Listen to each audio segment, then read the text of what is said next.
What up? Fishing with Fitz. How's it going, man? Happy 4th of July. I wasn't going to do this, but I thought, heck, I got a little bit of time. There's probably some guys not working today. Probably everybody's off, most guys. And the fireworks haven't started yet. What up, Eric, Mark? How you guys doing? Dave? Yeah, I made it back, man. I had a crazy plane ride to and from the bush, man. I've been on a lot of those. Well, I say a lot. I've been on quite a few float planes and little bush planes. Jan, Chris, Dave, Gary, how you doing, man? Yeah, I didn't get eaten by a bear, but we had a bear in the camp actually, and never did see him. But he'd come in at night and stir things up. And then one night, the camp cook came out of he gets up really early, like 3 a.m. Happy 4th, Eric, the little B. He gets up really early, opens up the back door of the cabin there. 3 wolves staring at him. Really scared the crap out of him. So, yeah, it was pretty wild. Pretty fun experience. For my first fishing trip in Canada. I have fished in Canada before, but it wasn't like a long trip or anything. And it was pretty awesome. The fishing was really good. Kind of weird. I was fishing on this river. It's about a 2-hour flight from Anchorage, and that flight on this little Cessna that we took back in the bush, man, it looked like the dude was going to fly right into a mountain. There was a bunch of clouds and cloud cover. Really crazy. What up, Ronald? Happy 4th. Anyway, we could see for a long time, if you've ever been to Anchorage is, right on the coast there. The big bay there is called Cook's Inlet, I believe. So we flew out of Anchorage over that bay and then headed straight to this mountain range. Oh, nice. Eric got his first smallie, 2-pounder on the Ned rig. All right, I'll take a look at it, Eric. Yes, Jan, I did get a king salmon. And let me tell you, I've caught lots of different fish. You guys know I haven't done a lot of saltwater fishing. But man, those kings fight like you wouldn't believe. They have got shoulders on them and they fight like crazy. So we did catch kings. The problem on this river, it's called the Holitna River. And the state conservation department. Hey, Roger, I'm talking about it right now. The state conservation department monitors, they monitor the flow of those salmon runs really close. And I guess let's see, what year are we in? 2019, the salmon run, I guess, was okay. But in 2020, the salmon run was way down. So they wouldn't let anybody catch salmon in 2020. I didn't know that before I went up there. And this year, same thing. They shut down the king salmon run. You weren't allowed to catch salmon, king salmon. Now, when the silvers come in another month or so, the silvers have a big enough population that they'll let you catch those. But they wouldn't let you. This is how they describe it. You can't target the kings. If you accidentally catch a king, you can't bring him in the boat. You can net him. You have to keep him in the water. Then you have to release him and let him go. So I've got pictures of kings that I accidentally caught in nets, you know, and the problem with them being in a net is it's hard to tell how big they are because when you hold them up, you can see how big they are. But I had 2 over 25 pounds. And then I had a couple that were probably in the 18 to 20 pound range. And then a few smaller ones. But the king salmon fishing was the funnest of everything we did there. I did also get to catch my very first grayling. Got to light the grill. Yeah, right on to Little B. Happy 4th. I know it's the 4th of July, so I'm expecting there's a lot of people going to be busy today. But I got to go upriver and catch my first grayling as well. And the grayling fishing wasn't that great because the water was dirty. So me and one of my buddies went up there and we fished for about half a day. And we both caught 2 grayling each. Then a couple other guys in my group went at the end of the week and the water had cleared up and they got about 8 to 10 grayling. Texas Huntsman, right on, buddy. Happy 4th. So yeah, the fishing was really good. The pike fishing was really good. There's another breed of fish up there which I really didn't know about them until I got up there and started catching them. It's called sheefish. Sheefish. SHEE. Big fish. Really big fish. And they're fun to catch too. And that they fight as well, but nothing like those kings. Those kings fight. They are fighters. They are really fight. I hooked into my first king, and I'll post a video for you guys here in a few days. Hooked into this first king, and my drag.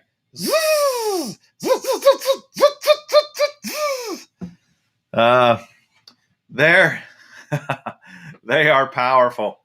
And here's the funny thing.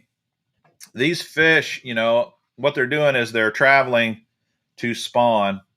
According to my guide, these fish had already traveled 300 miles. And they've got another 100 miles to go when we caught them. So they're very strong fish. After a 300-mile journey, they are very, very powerful. So pretty cool. So during the week, we caught pike, kings, grayling, and sheefish. Those are the 4 species we caught. Yeah, you're right. Sheefish does kind of look like a striper.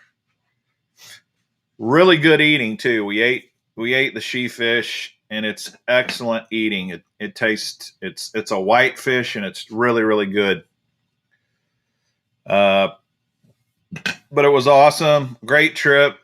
Had a lot of fun. I'll be posting videos on it pretty quick. I just got to do a lot of editing.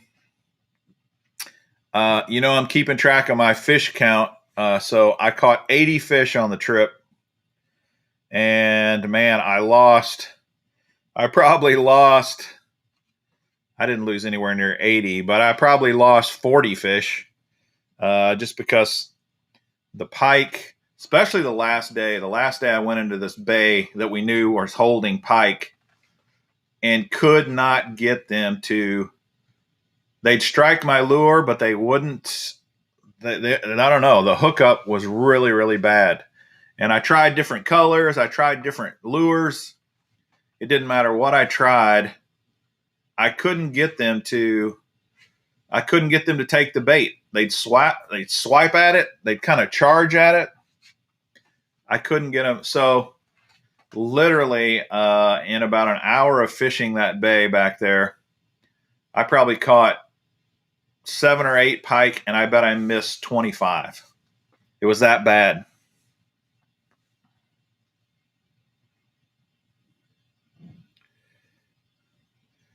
Yeah, Roger. I wasn't going to take any chances Obviously we knew, when the salmon start running, they're just flowing into the river. You can't.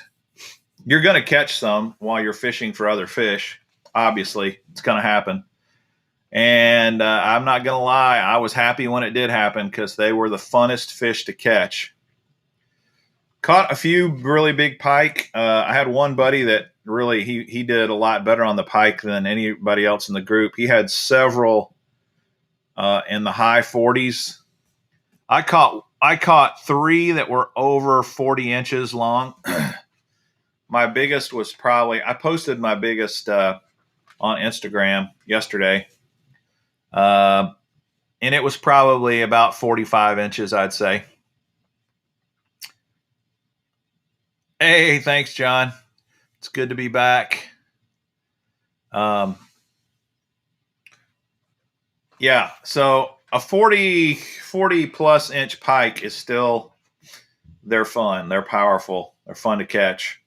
I was hoping to get me a new record. There was someone at the lodge that caught a 50 incher a couple of weeks ago, but nobody in our group had any that big. Most of us did catch them in the 40s. So very, very, very fun. Here's the crazy thing about this Holitna River. There was the Holitna River and the Hoholitna River. And you can go look those up online if you want to check them out. But the Holitna and the Hoholitna, we just called it the Ho-Ho, were loaded with fish. And here's the difference between what I experienced in Alaska compared to what I've experienced in Canada. In Canada, the quantity is a lot larger. It seems like in Canada, a lot of times you'd go through periods where you would catch one after another, after another, after another. But there'd be a lot of small fish mixed in there. And the difference with Alaska this time is we did not catch many small fish at all. They were just really, really, and it didn't matter if it was the sheefish or the pike or the salmon. They were all big, beefy fish for the most part, which, that made it very, very fun. Catching biggins is what it's all about anyway. So it was a ton of fun, great experience. So I'm not going to take a ton of time today. I just thought I'd hop on, say happy 4th of July. Hope you guys have a great holiday. I'm back. I'm going to get back on schedule Wednesday. Wednesday, we should have our Get Your Fish On Mr. Bass show.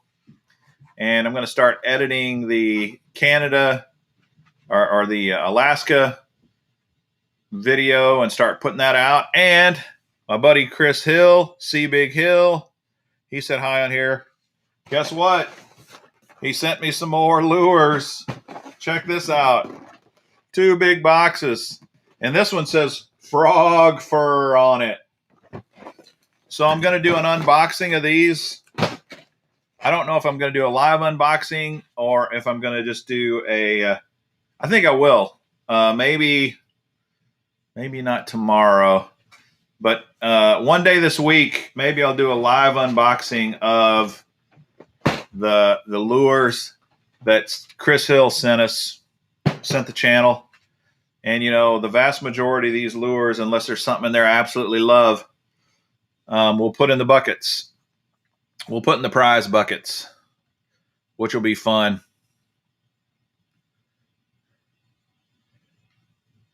Yeah, dude, you can't go wrong hunting for bears and fishing for salmon. Dude, it's a blast. It's worth it. I wish I could explain to you, because even the video, there's no way to share just the craziness of that flight through the mountains, through the clouds, flying through these mountain peaks. It was insane. 2-hour flight. Really, really crazy. There was only one bad thing about this trip. Only one. Mosquitoes. The mosquitoes were off the charts, insane. Mosquitoes like I've never seen before. And I had several buddies with me that have fished a lot in Canada and Alaska, and they said the same thing. They've never seen so many mosquitoes.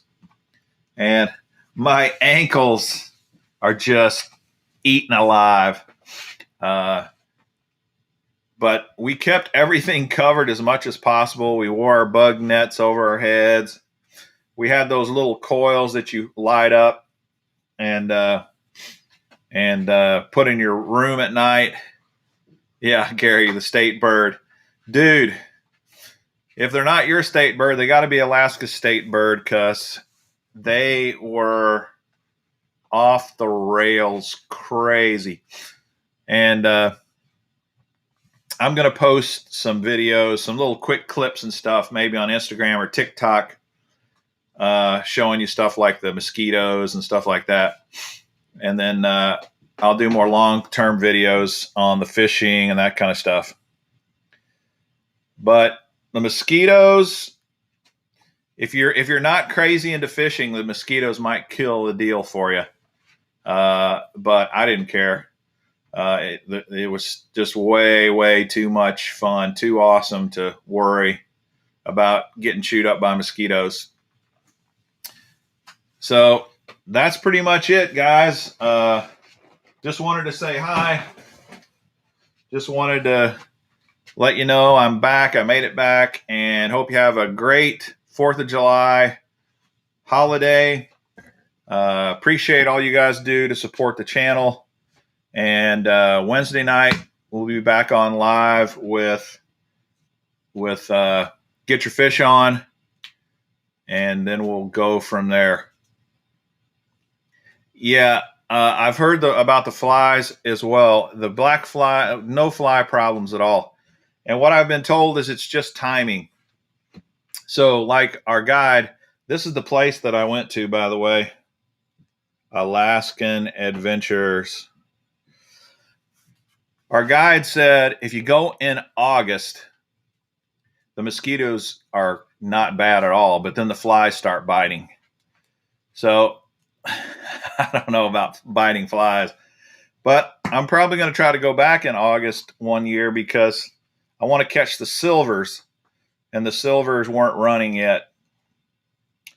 Yeah, you're right, Jan. Shore fishing equals mosquitoes. Need to get out there. That's why it was nice to be on the river, because when you get on the river and you got a little bit of wind blowing on you, it protected you from the mosquitoes. All right, I'm done. I'm leaving. Just wanted to, again, happy 4th. Thanks for supporting the channel. And we will see you Wednesday night, 8 p.m. Central Time, 9 p.m. Eastern. Have a good one, guys. I will see you later.